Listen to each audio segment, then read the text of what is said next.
Sir, जो कल केंद्र सरकार ने फैसला किया है उसे आप किस तरीके से देखते हैं? कल का जो फैसला केंद्र सरकार के उन कर्मचारियों के लिए है जो 1 जनवरी 2004 के बाद भर्ती हुए हैं, वो फैसला हमारे नई पेंशन स्कीम के से जो कवर थे उनके लिए बहुत अच्छा है। उनको आधी पेंशन मिलेगी सैलरी का, और उन पर उनको महंगाई राहत मिलेगी, उनको फैमिली पेंशन मिलेगी, उनको मिनिमम पेंशन मिलेगी, उनको लमसम अमाउंट मिलेगा। और जो लोग अभी तक रिटायर हो गए हैं इस नई स्कीम के, वो भी यूपीएस स्कीम में ला करके लाभान्वित होंगे। तो इसलिए ये एक विन विन सिचुएशन है। सरकार के फैसले का हम लोग स्वागत करते हैं। प्रधानमंत्री को धन्यवाद देते हैं। सर, आप ये ओपीएस हो, चाहे यूपीएस हो, चाहे एनपीएस हो, आप तीनों को बेहतर तरीके से समझते हैं और देखते हैं। कितना आप बेहतर इसको देख रहे हैं? जो ओपीएस था जिसकी मांग लगातार की जा रही थी, उसके बाद अब जो यूपीएस आया है, इसको आप कितना बेहतर मान रहे हैं और इससे कितना बड़ा लाभ होगा केंद्रीय कर्मचारियों को? क्योंकि एक बहुत बड़ी एक आबादी है केंद्रीय कर्मचारियों की जो लगातार इसकी मांग कर रही थी। वर्तमान परिस्थितियों में जो यूपीएस का फैसला आया है, मैं समझता हूँ उससे अच्छा फैसला नहीं हो सकता। और इससे 23 लाख कर्मचारी और उनके परिवारों का ही फ़ायदा नहीं होगा। ये फैसला राज्यों में भी जाएगा, वहाँ के शिक्षकों को इसका लाभ मिलेगा, वहाँ के निगम कर्मचारियों को इसका लाभ मिलेगा, राज्य कर्मचारियों को इसका लाभ मिलेगा। ये करोड़ों करोड़ लोगों को इसका लाभ मिलेगा।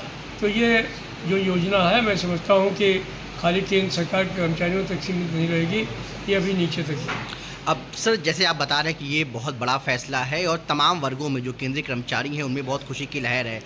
इस फैसले के बाद आपकी तमाम कर्मचारियों संगठनों से भी बात हुई होगी, तमाम लोगों से, वो इस फैसले को कैसे देखते हैं? और दूसरी चीज़ ये है कि अब जब केंद्र स्तर पर इसको लागू करने की बात शुरू हो चुकी है, तो राज्यों के स्तर पर जो आप बात कर रहे हैं उससे लागू करने के लिए आप क्या किसी से आपको मुलाकात होने की, सरकारों से क्या मांग है, या क्या इसका रोड मैप आप देखेंगे कैसे इसको राज्यों में लागू किया जाए और कितना जल्दी लागू किया जाए? देखिए, ये जो भी फैसला हुआ है वो तमाम जो केंद्र सरकार के प्रतिनिधि हैं, जो 32 लाख केंद्र सरकार के कर्मचारियों को रिप्रेजेंट करते हैं, उन ऑर्गेनाइजेशन के प्रतिनिधियों के साथ में फैसला हुआ है, किसी एक आदमी का फैसला नहीं है। तो इसलिए जो तमाम संगठन की बात आप कर रहे हैं वो इस के फैसले से सहमत हैं। कुछ असहमत भी हैं, ऐसा नहीं है कि सारे ही सहमत हैं। तो जो असहमत हैं वो भी सहमत हो जाएंगे, इसलिए कि उनको ये अंदाज़ नहीं था कि ये इतना अच्छा फैसला हो सकता है। आज सवेरे से जो असहमत संगठन है वो भी फ़ोन करके बधाई दे रहे हैं कि भाई बहुत अच्छा फैसला हुआ है। तो जो चीज़ें अच्छी होती हैं उनको देर सवेर सभी लोग स्वीकार कर लेते हैं।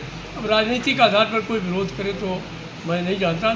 कर्मचारी के आधार पर मुझे पूरी यकीन है कि ये ज़्यादातर लोग जो है वो इससे संतुष्ट। स्टेट लेवल पे सर, जो मैं आपसे सवाल करता हूँ, स्टेट लेवल पर ये सवाल निश्चित तौर पर उठेगा।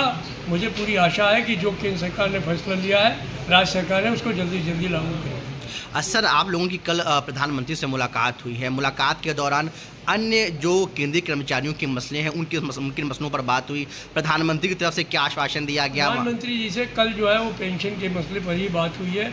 बाकी जो बातें हुई हैं वो देश और विकसित भारत के बारे में हुई है, जिसमें कि सरकारी कर्मचारियों का पूरा योगदान है और हम उसमें उनका पूरा सहयोग करें।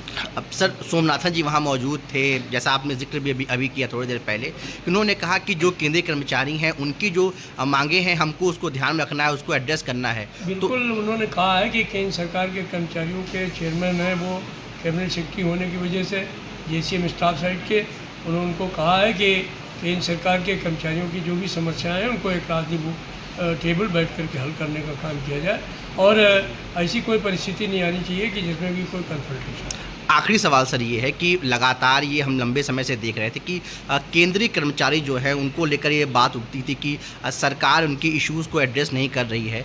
अब जब इतना बड़ा फैसला केंद्र सरकार की तरफ से आया है तो आगे इसका कितना असर होगा भविष्य में, और अब इस फैसले को आप किस तरीके से, या कर्मचारी के बड़े नेता के होने के कारण आप जो कितना बड़ा फैसला समझते हैं? देखिए, ये फैसला एक इंडिविजुअल इशू पर है।